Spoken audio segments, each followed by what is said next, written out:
La lettre S comme smartphone, c'est de nouveau Xavier qui va prendre la parole pour parler de smartphones qui vont vivre vieux, mais pas partout. Mais en Europe, mais pas partout.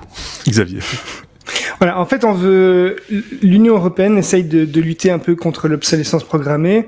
Elle va imposer un suivi logiciel et matériel des smartphones Android, iOS principalement, mais d'autres constructeurs. Donc, les constructeurs vont devoir offrir des mises à jour de sécurité, mais ils espèrent évidemment bien plus que ça, et assurer la fourniture de pièces de rechange pendant 5 ans.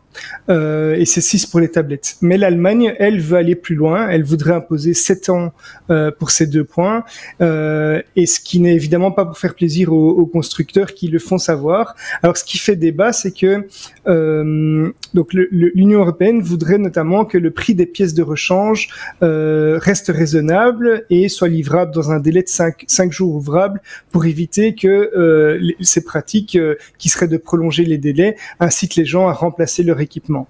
Donc tout ça c'est bien joli, mais les constructeurs, eux, ils essayent de se défendre en disant, mais par exemple, c'est l'association Digital Europe qui représente Samsung, Huawei et Apple qui dit ça, qui dit qu'en fait, pour des écrans ou des batteries qui tombent plus fréquemment en panne, on peut le comprendre, mais le reste ne tombe pas très souvent en panne. Alors là, je suis un petit peu déjà sceptique parce que combien de personnes n'ont pas déjà eu, par exemple, simplement le port USB ou un bouton de volume ou autre qui cassait, et donc se limiter aux écrans et aux batteries, je trouve ça un petit peu facile.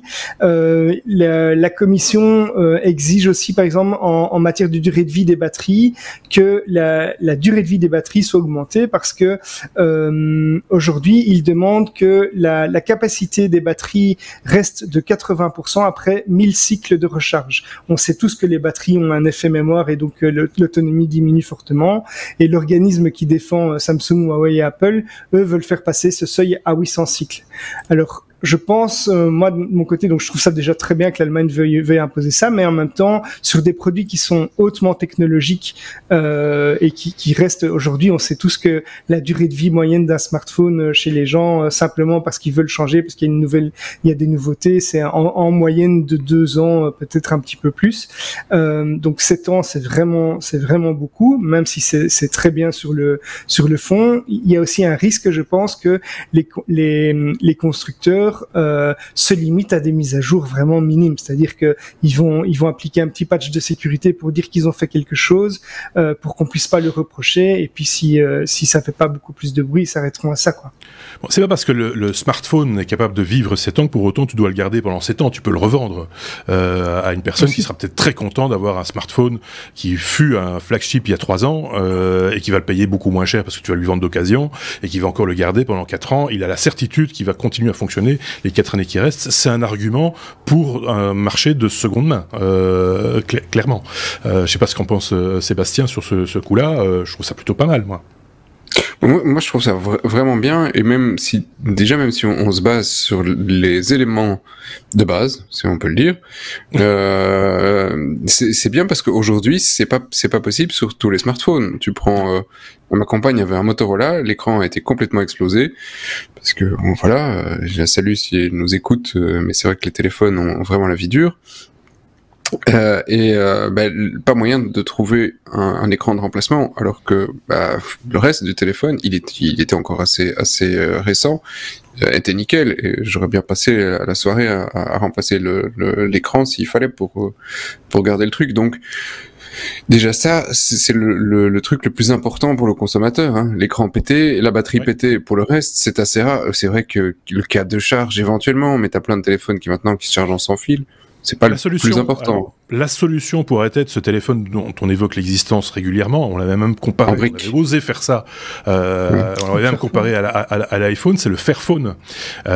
Sauf que, alors avec un argument qui est de dire, c'est un téléphone qui est increvable parce que vous pouvez remplacer, comme tu le disais, l'écran, enfin pièce par pièce, c'est un puzzle, et vous pouvez remplacer les pièces si elles sont cassées, l'upgrader peut-être éventuellement dans une vie future. Sauf que c'est une news qui est tombée cette semaine aussi. J'y vais aussi de ma petite news, vous voyez, c'est que les ventes du Fairphone 3 sont interrompues. Voilà. Bon, ils vont quand même continuer à assurer la maintenance, mais ils arrêtent de le vendre, ce qui est quand même un petit paradoxe quand même. Donc tout le monde reste un petit peu quoi, si j'ose dire, devant cette annonce, en se demandant mais il va y avoir quoi. Il y a déjà un Fairphone 3 Plus, ce qu'il va y avoir un Fairphone 4 et dans quelles conditions, etc. Donc voilà, c'est tout ça pour dire, je vais pas creuser plus cette info-là, mais tout ça pour dire que c'est quand même très compliqué aujourd'hui, parce qu'on est quand même sur des hautes technologies, comme tu le disais Xavier, de maintenir un outil technologique, un tel condensé de technologie à jour sur une durée quand même relativement longue. 7 ans, ce serait bien si c'était le cas, mais c'est quand même un peu long, non? Enfin, je sais pas. C'est long, mais en même temps, ils ont les OS comme Android maintenant sont fait en sorte de plus en plus que les mises à jour puissent toucher juste des couches à un certain niveau de l'operating system, justement pour que les surcouches des développeurs ne soient pas impactées, etc. Et donc il y a un travail commun qui va être fait aussi, et fournir des mises à jour, ne serait-ce que de sécurité. Je trouve ça bien. Effectivement, aujourd'hui on sait que Google a annoncé qu'ils allaient complètement bloquer, donc empêcher carrément la connexion de smartphones qui sont avec Android, je crois que c'est 2.3.7, Android 2.3.7 vont être complètement bloqués, donc on pourra plus du tout les utiliser en mode connecté parce qu'ils n'assurent plus la sécurité. Ouais. Et voilà, si effectivement des gens qui utiliseraient encore ces smartphones-là seraient bien contents d'avoir encore une mise à jour, peut-être pas de fonctionnalité, mais juste de sécurité, voilà. Ouais, désolé, mais là tu pousses en année, parce que l'Android 2, c'est des téléphones qu'on avait il y a 10 ans, hein, réellement. Oui, donc, 10 ans, on est largement au-dessus des 7 ans. Que le truc soit interrompu après 10 ans, ouais, je vais pas jeter la pierre à Google là-dessus. C'était juste un exemple, mais en tout cas la démarche est très simple. Faire des mises à jour simplement de sécurité pour des grands comptes comme ça qui travaillent en commun. Finalement, il y a deux grands OS, il y a iOS et Android. Je pense que ça doit être faisable avec la volonté des iOS, si je dis pas de bêtises, ils promettent, alors ils comptent pas en termes d'années, mais plutôt en termes de génération d'OS, donc d'iOS. Mais si on calcule un petit peu, ça fait 5 ans de mise à jour garantie sur un appareil, c'est-à-dire que iOS, les nouvelles versions d'iOS, vous achetez votre appareil aujourd'hui, dans 5 ans, vous aurez encore accès aux nouvelles versions de l'OS d'Apple. Donc voilà, il reste 2 ans à rajouter. Voir s'ils vont aller jusque-là, ou s'ils vont proposer un système de patch ou de garantie de sécurité, ou voilà, c'est à voir aussi. Autre parenthèse, et puis je te rends la parole, Sébastien, est-ce que du coup, ça ne va pas fermer la porte à tous ces appareils d'entrée de gamme entre 200-300 euros, qui sont du coup moins solides aussi, moins évolués, des fois avec des générations Android déjà un peu dépassées, hein, on a déjà vu ça sur ces appareils-là, c'est déjà des générations un peu dépassées. Est-ce qu'ils sont pas déjà vendus avec 3 ans de vie virtuelle en moins, quoi? C'est la question qu'on peut se poser aussi. Seb. Alors, ouais, je vais te répondre assez facilement là-dessus. Aujourd'hui, on s'en fout. Ah, tu vas dire, ça y est. Voilà. On verra dans 5 ans, c'est bon. Ouais, c'est presque ça. Pourquoi il y a un célèbre politicien belge que je ne citerai pas, mais que j'appréciais fortement là-dessus, m'a sorti un jour. Tu vois, effectivement, on discute parfois avec un politicien, rien de mal, c'est des gens gentils, vous croyez. Ça dépend lesquels. Ça dépend lesquels. Oui. Monsieur était très gentil, très néerlandophone, mais très gentil.